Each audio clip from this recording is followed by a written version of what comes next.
Let's Mic News Wrap. Let's Mic News Wrap में अब सुनते हैं दिन भर की अहम खबरें सिर्फ 10 मिनट में। सबसे पहले सुर्खियां। संसद परिसर में आमने सामने आए एनडीए और इंडिया, विपक्ष की शाह के खिलाफ नारेबाजी, सत्ता पक्ष ने लगाया चर्चा से भागने का आरोप। छात्र आंदोलन के समर्थन में झारखंड बंद का मिला जुला असर, स्कूल दफ्तर खुले, कई जगह बाजार बंद। और सबसे प्रभावशाली प्रधानमंत्रियों में से एक थे मनमोहन सिंह, सोनिया गांधी ने कहा इतिहास उन्हें याद करेगा सम्मान से। अब खबरें विस्तार से। संसद के दोनों सदनों में सत्ता पक्ष और विपक्ष के सांसदों के बीच हंगामे के बाद कार्यवाही बुधवार सुबह 11 बजे तक के लिए स्थगित कर दी गई। इससे पहले संसद परिसर में एनडीए और इंडिया ब्लॉक के सांसद आमने सामने आ गए। एनडीए सांसदों ने विपक्ष पर चर्चा से भागने का आरोप लगाया, जबकि विपक्ष ने गृह मंत्री अमित शाह के खिलाफ नारेबाजी की। प्रियंका गांधी के संसद पहुंचने पर बीजेपी सांसदों ने राहुल गांधी को लेकर सवाल उठाए, जिस पर प्रियंका ने कहा कि राहुल झारखंड जाकर छात्रों से मिल चुके हैं। शर्म करो राहुल गांधी, शर्म करो, शर्म करो, शर्म करो। राहुल जी ने झारखंड जाइए, झारखंड क्यों नहीं गए? पहली बार मैंने देखा है कि सरकार के एमपी प्रदर्शन कर रहे हैं, तो इतना तो हमने मजबूर कर लिया है इनको। अब आए स्टेटमेंट दें। दूसरी ओर कांग्रेस सांसद पवन खेड़ा ने कहा कि विपक्ष की मांग अब भी वही है कि गृह मंत्री सदन में आए और छात्रों पर हुई कार्रवाई और राम मंदिर से जुड़े कथित चंदा चोरी के मामले पर बयान दें। उन्होंने प्रधानमंत्री नरेंद्र मोदी से माफी की मांग भी दोहराई।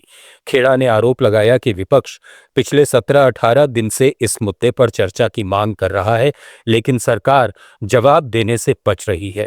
जब तक इन मुद्दों पर जवाब नहीं मिलता, विपक्ष अपनी आवाज उठाता रहेगा। फिर से हमारी मांग वही रही, गृह मंत्री आए, चंदा चोरी, जो छात्रों पर अत्याचार हुआ वो, उन सब पे बयान दें, प्रधानमंत्री आकर माफी मांगे।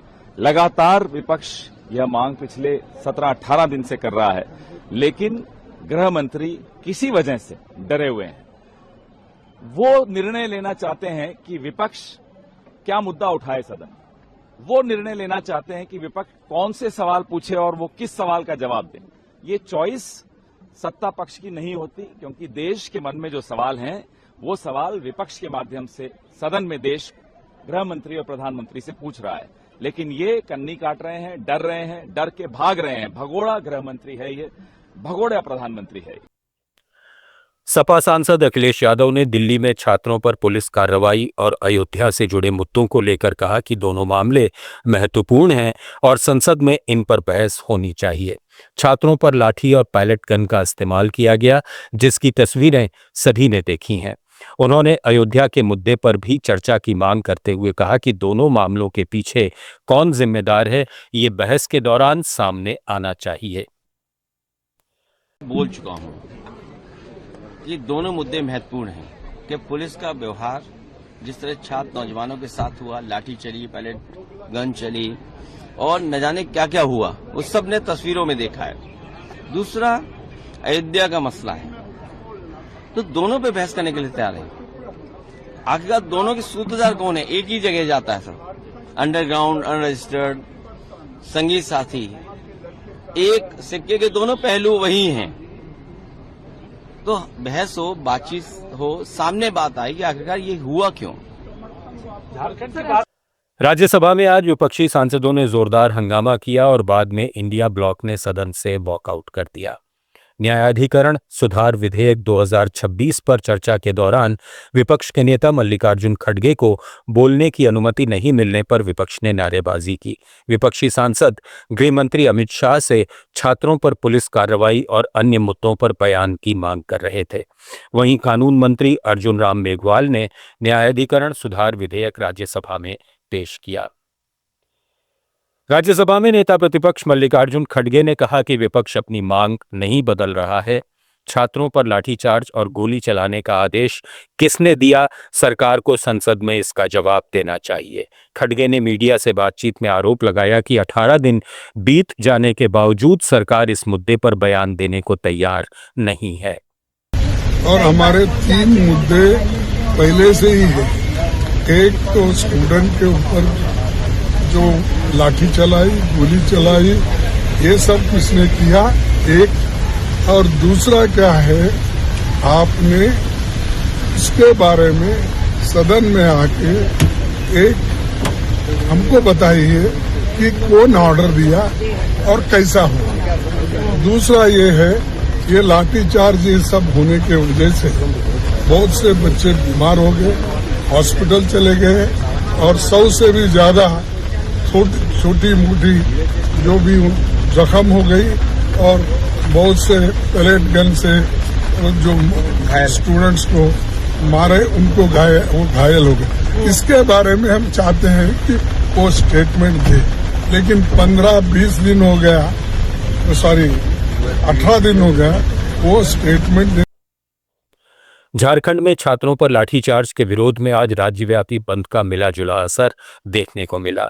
जेपीएससी और जेएसएससी नियुक्ति परीक्षाओं में कथित अनियमितताओं के खिलाफ विधानसभा मार्च के दौरान छात्रों और पुलिस के बीच टकराव हुआ था। इसके विरोध में हजारों छात्र और भाजपा कार्यकर्ता सड़कों पर उतरे। रांची में एबीवीपी कार्यकर्ताओं ने पुरानी विधानसभा के पास प्रदर्शन किया और बसों को आगे बढ़ने से रोका। कुछ छात्र बस की छत पर भी चढ़ गए। पाकुड़ में भाजपा कार्यकर्ताओं ने बिरसा चौक पर सड़क जाम कर सरकार के खिलाफ नारेबाजी की। पुलिस ने कई प्रदर्शनकारियों को हिरासत में लिया। बंद को देखते हुए रांची में मुख्यमंत्री आवास की सुरक्षा बढ़ा दी गई और आसपास बैरिकेडिंग की गई। राज्य के कई हिस्सों में पुलिस बल तैनात किया गया।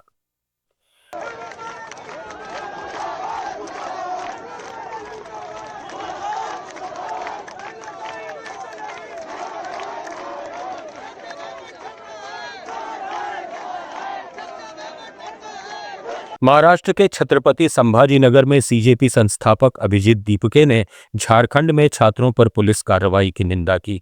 उन्होंने कहा कि राजनीतिक दलों के प्रदर्शनों में जिस तरह बल प्रयोग नहीं होता, उसी तरह छात्रों के खिलाफ भी लाठीचार्ज और आंसू गैस का इस्तेमाल नहीं होना चाहिए।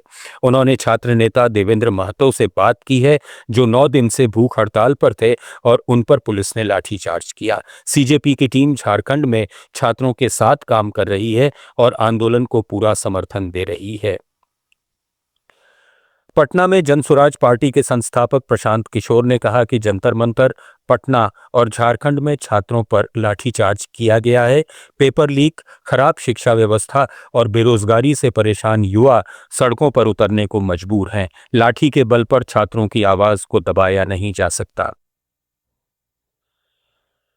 पूर्व प्रधानमंत्री डॉक्टर मनमोहन सिंह को कोयला ब्लॉक आवंटन मामले में सुप्रीम कोर्ट से क्लीन चिट मिलने के बाद कांग्रेस संसदीय दल की अध्यक्ष सोनिया गांधी ने एक लेख में कहा कि मनमोहन सिंह की ईमानदारी और जवाबदेही का रिकॉर्ड मोदी सरकार के काम करने के तरीके से बिल्कुल उलट था। मनमोहन सिंह के खिलाफ सुनियोजित अभियान चलाया गया, जिसमें जांच एजेंसियों के साथ मीडिया और राजनीतिक संगठनों की भूमिका थी। दरअसल 2005 के तालाबीरा 2 कोयला ब्लॉक आवंटन मामले में मनमोहन सिंह पर फैसले को प्रभावित करने के आरोप लगे थे। सीबीआई ने 2014 में क्लोजर रिपोर्ट दाखिल की थी, लेकिन ट्रायल कोर्ट ने इसे खारिज कर दिया था। अब 29 जुलाई को सुप्रीम कोर्ट ने सीबीआई की क्लोजर रिपोर्ट स्वीकार करते हुए समन का आदेश रद्द कर दिया। सोनिया ने इसे मनमोहन सिंह के खिलाफ लंबे समय से चली आ रही बहस का अंत बताया। राजस्थान के पूर्व मुख्यमंत्री अशोक गहलोत ने सोशल मीडिया पर सोनिया गांधी का लेख साझा करते हुए कहा कि सुप्रीम कोर्ट के कोयला ब्लॉक फैसले ने उनकी ईमानदारी को पूरी तरह साबित कर दिया है। उन्होंने आरोप लगाया कि 1 दशक से ज्यादा समय तक उन्हें बदनाम करने का अभियान चलाया गया। साथ ही गहलोत ने आरटीआई, मनरेगा, शिक्षा का अधिकार, खाद्य सुरक्षा कानून और भारत अमेरिका परमाणु समझौते जैसे उनके कामों का जिक्र किया। न्यूज रैप में फिलहाल इतना ही। बने रहिए लेट्स माइक के साथ। आप सुन रहे थे Let's Mic more than radio. Follow कीजिए हमें हमारे सोशल मीडिया प्लेटफॉर्म्स पर।